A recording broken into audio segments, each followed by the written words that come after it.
Hey guys, welcome back to another video, and I'm here with my friend Rachel. Hi. And I'm going to be doing my first Q&A. We'll see how this goes. Okay.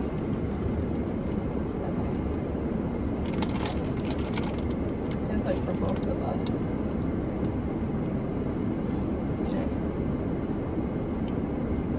Okay.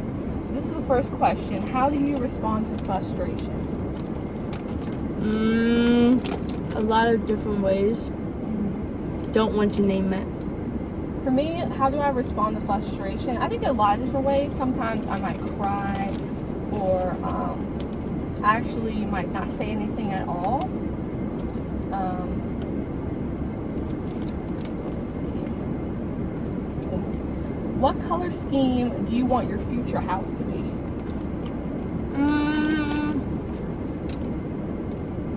Probably like white, and that's it. White. I think something where it's like it like brings out the color and makes everything look big. So I'm thinking, like she said, white. I would think like white, but I want like plants and like green plants and stuff. But a little like FYI, like I want a bathroom in my house that's like all black, because I've seen it like on Pinterest or like online. It's like really cool. It's like this marble, like, or chrome or something like that. So yeah. Okay, what's another one? What's something that always makes you laugh? Instagram reels. Instagram? I would say something that always makes me laugh is like when I hang out with my friends. We always laugh.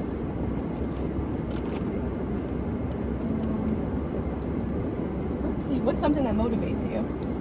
Nothing Nothing really. I think what motivates me is probably when I see like my success. So like if I do an assignment and like I see a good grade on it, or like when good things happen, that's what motivates me. What's your favorite de-stress? Music. Music. My favorite de-stress is music. I would say not having school. That too. And going to Six Flags is a great one. I love Six Flags.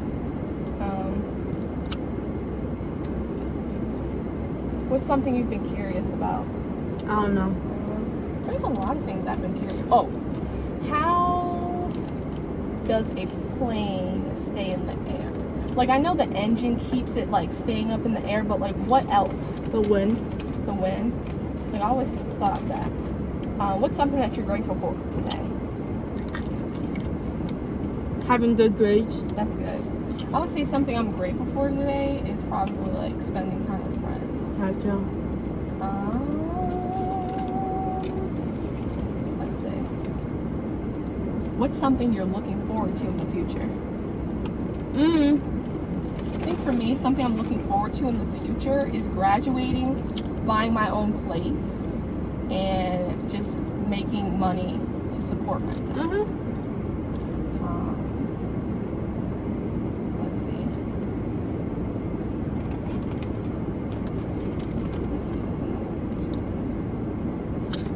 Okay. So, what would you describe the most beautiful thing in the world? Nice.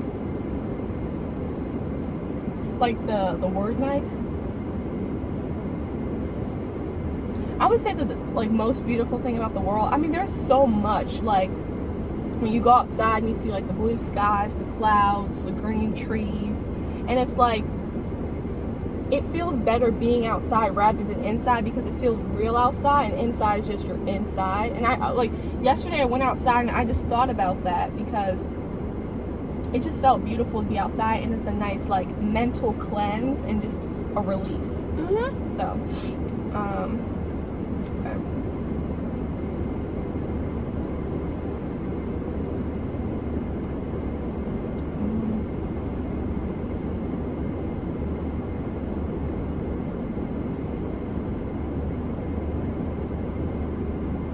Do you think you can have multiple soulmates in one lifetime?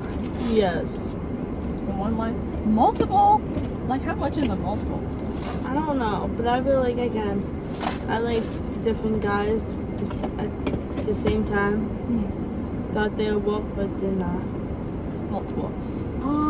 I would say in a lifetime, soulmates, like a person that actually means something to you, is probably, I would say like 3, because 5 might be too much. Because 5, if it's 5, I feel like a few of them probably didn't care. Exactly. Yeah. What is more important, being in love or being rich? I feel like being in love. Mm-hmm. Because if you're like in love, then you won't have to like spend it by yourself. And then being rich is just like about money, and then you would like choose like spend your money and like not like give it to people that need it. Right. Because you could be rich and have all this money, but you might not be happy in life. Yeah. And it's good to be happy in life, because if you're happy, you can live longer. Just like when they say if you laugh, you live longer. So I think being in love is the most important thing.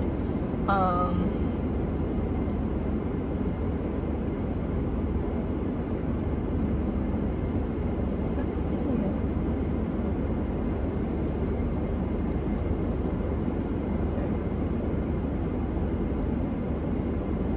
I've seen this question a lot, and I kind of wanted to talk about it. What's the difference between saying I'm in love with you or love you, or if you said to a person I love you versus love you?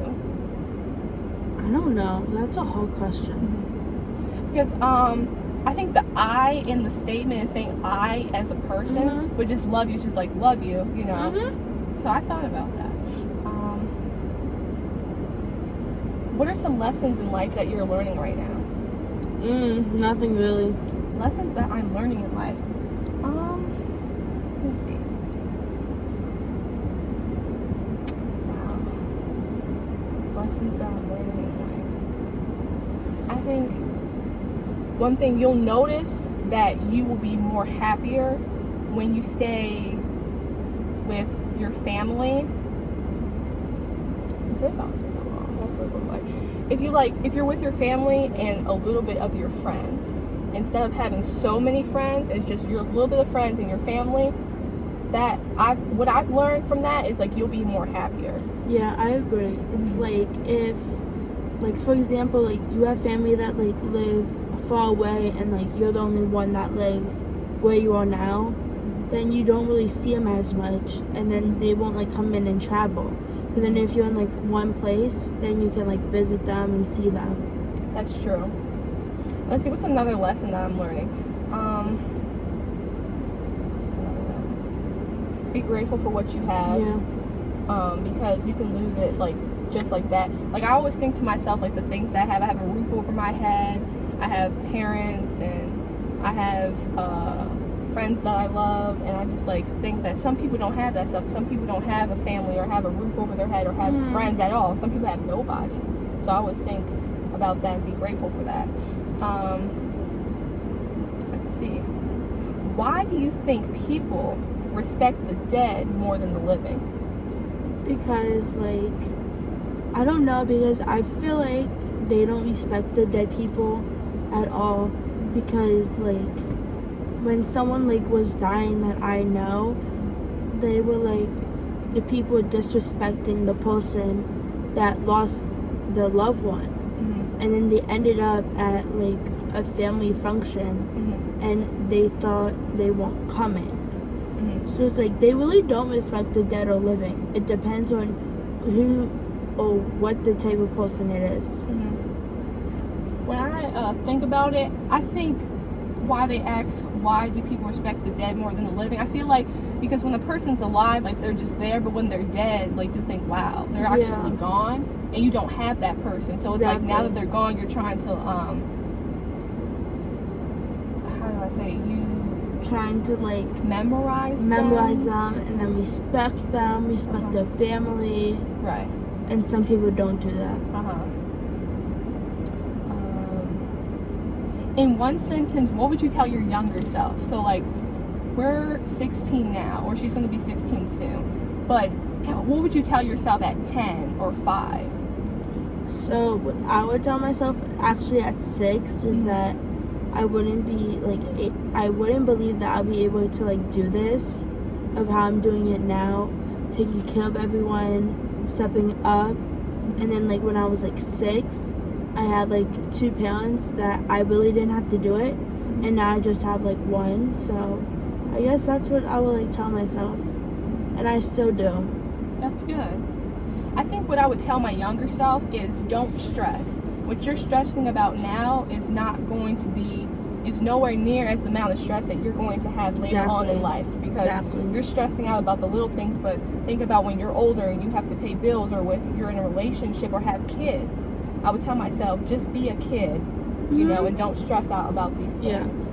And I think I would tell my younger self, because I used to have like sometimes like a little attitude, and I get my little tempers and stuff, and I still have those. And I think I would just tell my younger self, just like chill a little bit, you know, don't be disrespectful and get rid of your attitude.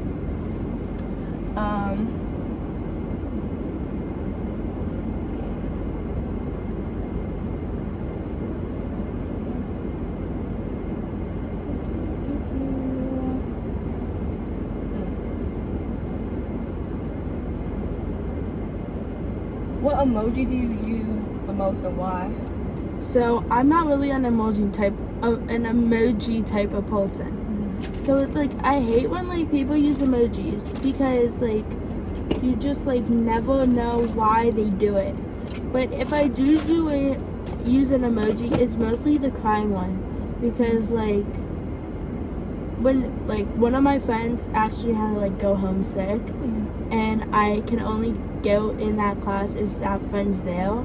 She wasn't there, so I had to use the crying emoji. Yeah, I use the crying emoji a lot, and I think people use that as an alternative to the laughing emoji sometimes. Yeah. You can use it both ways, but I think I use the crying emoji a lot because if something's like really funny, that or just like you said, like your friend's not there and you're upset, that's another reason why I would use it. Let's see. What situations make you feel most anxious? Nothing really. Okay. There's a lot, because like school makes me really anxious. Same. I think because the environment. Same. If there's a test.